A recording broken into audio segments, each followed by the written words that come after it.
Hey guys, welcome back to another video. This is going to be another Bible project video, and this one's called Messiah.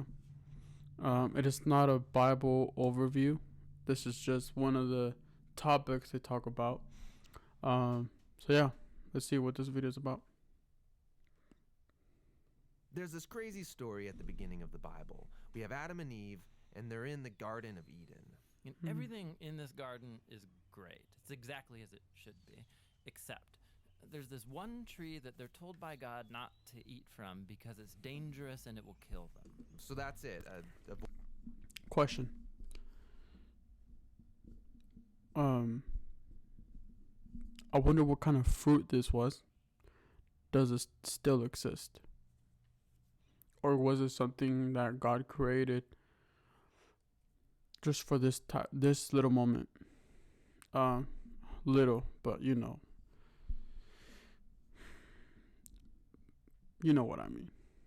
But does this fruit still exist, or no?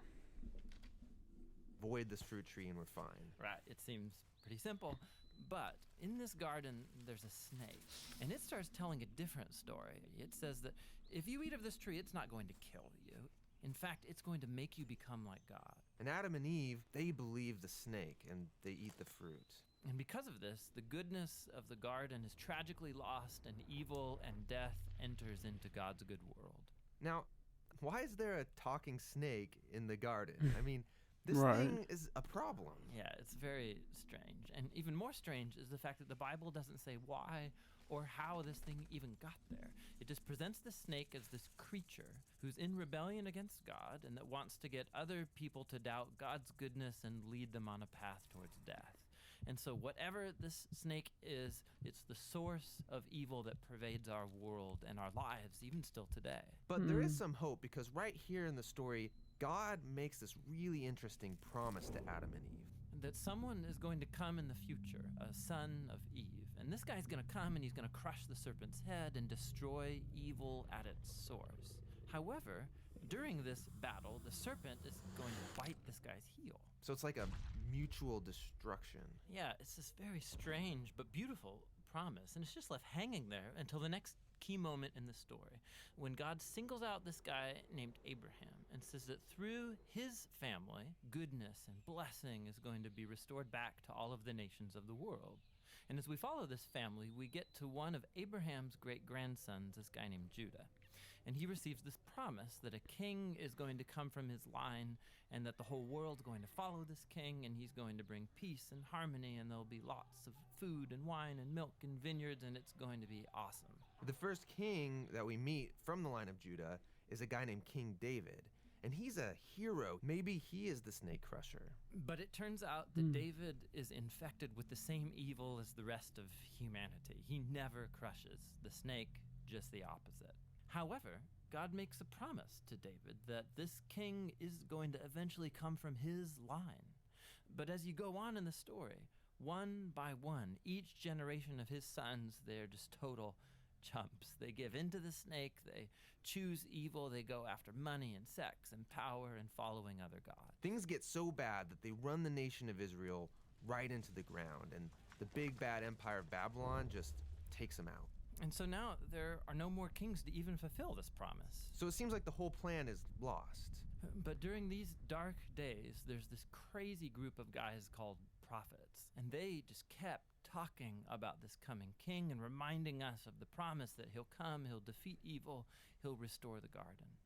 Now, one specific prophet, Isaiah, he tells us more about why this king is bitten. Isaiah says that the promised king receives this wound because of humanity's evil, and then it kills him. But then all of a sudden he comes back, and Isaiah says it's because he suffered this wound that he can now become a source of healing to other people.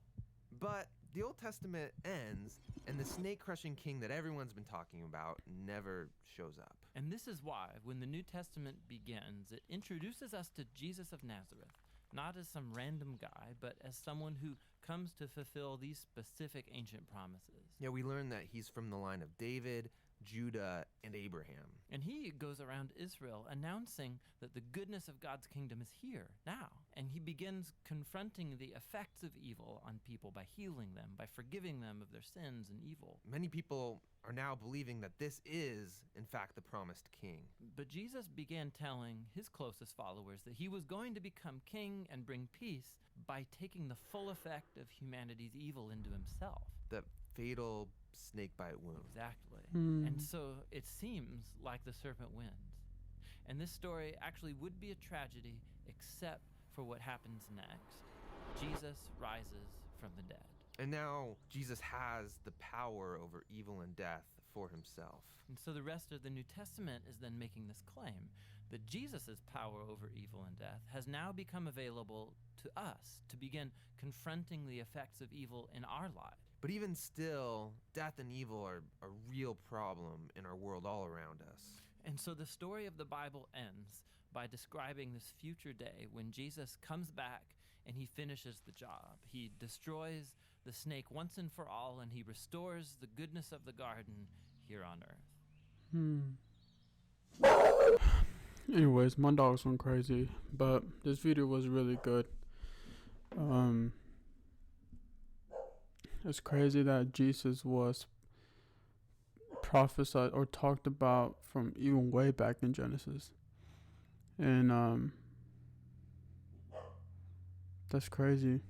I mean, it is true that snake, it's more of a symbolism or something.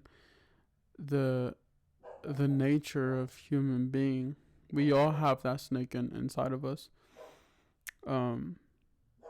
That tells us that, that persuades us to do things that we don't want to do. It makes us decide things on our own, and it makes us feel like we're the ones who choose what's right and what's wrong for us. And it's crazy that, by Jesus defeating death, he defeated that nature in us. And then the only way that we can defeat it ourselves is if we're healed and saved by him. And so I think that's a very good topic, and something that you just, sometimes you just don't think about stuff like that. But this was a great video.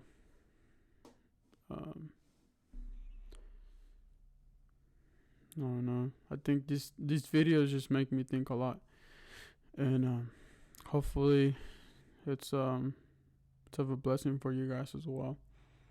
But yeah, if you guys like the video, like it and subscribe, and then let me know if you guys have any other suggestions for me to watch, not just Bible project videos, any kind of videos. I'll be more than happy to watch them. But that'll be it for today. Hope you guys have a great day, and God bless you.